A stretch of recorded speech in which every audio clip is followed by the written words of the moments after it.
Assalomu alaykum aka-ukalar. Mana Xudo xolasa bugungi mashinamiz ham tayyor bo'ldi. Akamiz Rishtondan kelgan ekanlar. Chiroyli qilib ishlarni bitkazib berdik.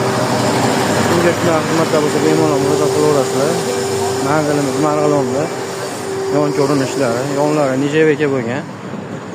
Eshiklarimiz har doimgidek furnituralarimiz qulf kalitli bo'lgan. Ichki holatlari mana hozir.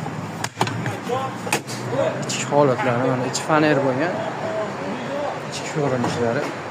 Lislarini mana qaytarib berganmiz 5 sm-dan qilib ichki holatini mana. Suv to'kilsa ham hech narsa bo'lmaydi ichi.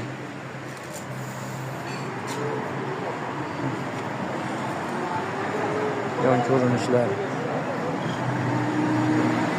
Oldi choklarimiz mana mashina bo'ladi. Oldi germetikalangan bo'ladi. Oldi choklarimiz. Bemalol murojaat qilaverasizlar.